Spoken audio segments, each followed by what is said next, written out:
একদিকে বেগম খালেদা জিয়ার অসুস্থতা এবং অন্যদিকে তার সন্তান বিএনপির ভারপ্রাপ্ত চেয়ারম্যান জনাব তারেক রহমানের দেশে না ফেরা নিয়ে নানাভাবে অনেকেই আমরা দেখছি যে সামাজিক যোগাযোগ মাধ্যম এমনকি পত্রপত্রিকাগুলোয়ও বারবার একটা প্রশ্ন করা হচ্ছে যে কেন তারেক রহমান সাহেব দেশে ফিরতেছেন না। আজকে সকালে তিনি শনিবার সকালে তিনি তার ভেরিফাইড ফেসবুক পেজে একটি স্টেটমেন্ট দিয়ে তিনি কারণটা ব্যাখ্যা করেছেন যে কেন মায়ের স্পর্শ, মায়ের শেষ সময়টুকু কেন মায়ের পাশে থাকতে পারছেন না। আমি আসবো আমার সেই আলোচনায়। এখানে একটা জিনিস ভালো দর্শক, বিএনপির ভারপ্রাপ্ত চেয়ারম্যান জনাব তারেক রহমান দীর্ঘ দিন থেকেই বিএনপিকে নেতৃত্ব দিয়ে তিনি আজকের এই পরিপক্ক অবস্থানে এসেছেন। মায়ের সেই অসুস্থতায় দেশি বিদেশি ডাক্তাররা সম্মিলিতভাবেই তাদের প্রাণপণ চেষ্টাই করে যাচ্ছেন বেগম খালেদা জিয়াকে সুস্থ করে তোলার জন্য। সাথে আছে দেশের 18 কোটি মানুষের ভালোবাসা আর শ্রদ্ধা আর দোয়াটুকু। কিন্তু তার নিজ সন্তান জনাব তারেক রহমান কেনই বা দেশে যেতে পারছেন না, এটা নিয়ে অনেকে ট্রল করছেন, অনেকে ব্যঙ্গাত্মক মন্তব্য করছেন, অনেকে বুঝে না বুঝেই এই কথাগুলা নিয়ে এই বিষয়টা নিয়ে নানাভাবে কথা বলার চেষ্টা করছেন। এমনকি আমরাও বিশেষ করে যারা মিডিয়ায় কথা বলি এবং বিভিন্ন টিভি টক শোতে বা অনলাইন টক শোগুলোতে কথা বলি, আমি গত পরশু দিনে একটি টক শোতে যাওয়ার পরে সেখানে একজন দর্শক প্রশ্ন করেছেন, উপস্থাপক আমাকে বারবার এই প্রশ্নটা করছেন কেন তারেক রহমান সাহেব দেশে ফেরত যাচ্ছেন না। আমাদের এই প্রশ্নটা প্রায় ফেস করতে হয়। সেজন্য আমি জনাব তারেক রহমানের ফেসবুকে তার সেই যে স্টেটমেন্টটা আমি এইটার আলোকেই 2-4টি কথা একটু বলে রাখতে চাই। তিনি বলছেন, তার সেই লম্বা স্টেটমেন্ট না পড়ে আমি শুধু মূল অংশটা পড়ি যে কেন তিনি যেতে পারছেন না, তারপরে আমি আমার ব্যাখ্যা আসছি। এমন সংকটকালে মায়ের স্নেহ স্পর্শ পাওয়ার তীব্র আকাঙ্ক্ষা যে কোনো সন্তানের মতো আমারও আছে, কিন্তু অন্য আর সকলের মতো এটা বাস্তবায়নের ক্ষেত্রে আমার একক সিদ্ধান্ত গ্রহণের সুযোগ অবারিত, একক নিয়ন্ত্রণাধীন নয়। স্পর্শকাতর এই বিষয়টির বিস্তারিত বর্ণনার অবকাশও সীমিত। আমি আবারও বলি এই লাইনটা দর্শক, স্পর্শকাতর এই বিষয়টির বিস্তারিত বর্ণনার অবকাশও সীমিত। রাজনৈতিক বাস্তবতার এই পরিস্থিতি প্রত্যাশিত পর্যায়ে উপনীত হওয়া মাত্রই স্বদেশ প্রত্যাবর্তনে আমার সুদীর্ঘ উদ্বিগ্ন প্রতীক্ষার অবসান ঘটবে বলেই আমাদের পরিবার আশাবাদী। তার মানে তিনি বলতে চাচ্ছেন যে এই বিষয়টা নিয়ে, স্পর্শকাতর বিষয়টা, এটা ব্যাখ্যা করাটাও যাচ্ছে না এবং এটা ব্যাখ্যার পরিসর বা ভাষাটাও সীমিত রাখতে হচ্ছে এক। আর দ্বিতীয়ত তিনি বলছেন যে রাজনৈতিক প্রত্যাশিত পরিবর্তন এবং প্রত্যাশিত পর্যায়ে যখন রাজনীতি উন্নতি হবে তখনই তিনি দেশে ফিরবেন।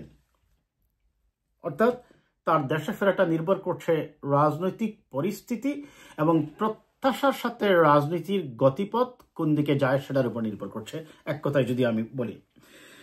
এখানে একটা জিনিস ভালো দর্শক, নিশ্চয়ই আমাদের মনে আছে দক্ষিণ এশিয়ার রাজনীতির যে গতি প্রকৃতি, সেই যে ভারতের রাজীব গান্ধীকে ফুলের তোড়া উপহার দিতে এসে একজন আত্মঘাতী বোমা হামলাকারীর দ্বারা কিন্তু রাজীব গান্ধী নিহত হয়েছিলেন।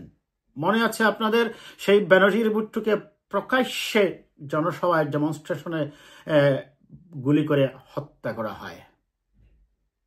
কাজেই সেই বাস্তবতাটুকু আপনাদের মনে রাখা উচিত। আপনারা যারা মন্তব্যগুলো করছেন বাস্তবতা না বুঝে অনেকেই আবেগ দিয়ে কথা বলছেন, ইয়েস, আবেগ অবশ্যই প্রতিটি মানুষেরই তার মায়ের প্রতি ভালোবাসা, মায়ের প্রতি শ্রদ্ধা এবং রেসপেক্ট আছে, কিন্তু জনাব তারেক রহমান আমাদেরকে মনে রাখতে হবে he is not only a person, he is an institute at this moment.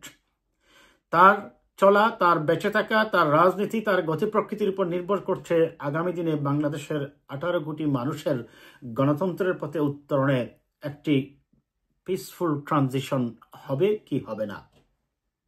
জনাব তারেক রহমান এখন 18 কোটি মানুষের শিরা উপশিরায় এবং রক্তের সাথে মিশে গেছেন। তিনি শুধু বিএনপির ভারপ্রাপ্ত চেয়ারম্যান নন, তিনি শুধু বেগম জিয়ার পুত্রই নন, তিনি 18 কোটি মানুষের গণতান্ত্রিক প্রতিষ্ঠানকে সাস্টেইনেবল এবং ক্রেডিবল করে নিয়ে যাওয়ার জন্য তিনি একটি অনন্য নাম। তিনি যখন দেশ থেকে, হ্যাঁ বলা, আমি আজকে দেখলাম যে প্রধান উপদেষ্টার অফিস থেকে বলা হচ্ছে তা খালেদা পুত্র তারেক জিয়ার দেশে ফিরতে কোনো বাধা নেই। ইয়েস, সেটা বাধা নেই হয়তো সরকার বলছে, কিন্তু রাজনৈতিক বাস্তবতা আমাদেরকে বিবেচনায় নিতেই হবে। আপনারা শুধু ওই রেফারেন্স নাইলে বিএনপির তার নিজস্ব, অবশ্যই তাদের নিজস্ব যে গোয়েন্দা লোকজন বা সিকিউরিটি কনসার্নের বিষয়টা তারা অবজারভেশন করবে।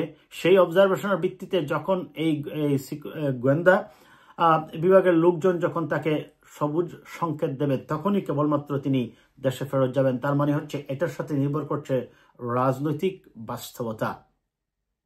এবং কেন তাকে এতটুকু সতর্ক হতে হচ্ছে একটু বলি, বিকজ এটা বলার অপেক্ষা রাখে না যে জনাব তারেক রহমান সাহেব দীর্ঘদিন থেকে এইভাবে আন্দোলন সংগ্রাম করে এখানে বসে বিএনপিকে দেশে পরিচালনা করেছেন, এবং এই পরিচালনা করতে করতে গিয়েই একসময় তিনি এই পরিপক্ক অবস্থানে এসেছেন।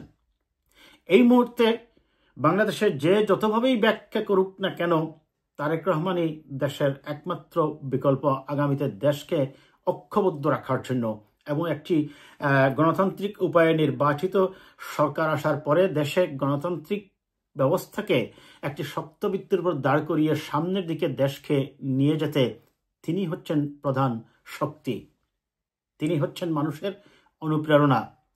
এখন জনাব তারেক রহমান রাজনীতির থেকে কোনো কারণে সরে যাওয়া কিংবা দেশ কিন্তু একটি দীর্ঘমেয়াদী সংকটে পড়বে, এই জিনিসটা আমাদেরকে মনে রাখতে হবে। কাজেই জনাব তারেক রহমান অবশ্যই মায়ের ভালোবাসা, মায়ের স্নেহ, মায়ের শেষ জীবনটিতে, শেষ দিনগুলোতে তার পাশে থাকবেন, মায়ের পাশে দাঁড়িয়ে তাকে সাহস যোগাবেন, এটি সত্য। অ্যাট দ্য সেম টাইম জনাব Tarique Rahman is the part and parcel of the nation. 18 কোটি মানুষের গণতান্ত্রিক ব্যবস্থা, দেশের শান্তি শৃঙ্খলা এবং সর্বোপরি মানুষের ভাগ্যের সাথে তিনি মিশে গেছেন। কাজেই তাকে সিদ্ধান্ত নেওয়ার ক্ষেত্রে তিনি যে কথাটা বলেছেন যে রাজনৈতিক পরিস্থিতির প্রত্যাশিত পর্যায়ে উন্নীত হলেই তিনি দেশে ফেরত যাবেন। আমরা সেই পর্যন্ত অপেক্ষা করি। আমি অনুরোধ করব আমরা কেউ যেন বুঝে না বুঝে বা ভিতরের মেকানিজমটা না বুঝে, আমি অনেক কিছু জানি দর্শক, কিন্তু অনেক কিছু আমরা হয়তো এইভাবে বলতে পারবো না, যেটা তারেক রহমান সাহেব বলেছেন যে পাবলিকলি এইটা আলোচনার পরিসরও বেশ সীমিত। ইয়েস, আমাদেরকে সীমিত পরিসরেই এইভাবেই কথা বলতে হবে। কাজে অনুরোধ করব আপনারা তার এই সিদ্ধান্তকে রেসপেক্ট করুন, সম্মান করুন। দেশ এবং জাতির বৃহত্তর স্বার্থে তিনি যে সিদ্ধান্ত নিচ্ছেন সেটা অবশ্যই বুঝে শুনেই নিচ্ছেন, এবং তিনি গণতন্ত্রের প্রতি আপনাদের সাথে, গণমানুষের সাথেই তিনি আছেন, থাকবেন ইনশাআল্লাহ। এই পর্যন্তই।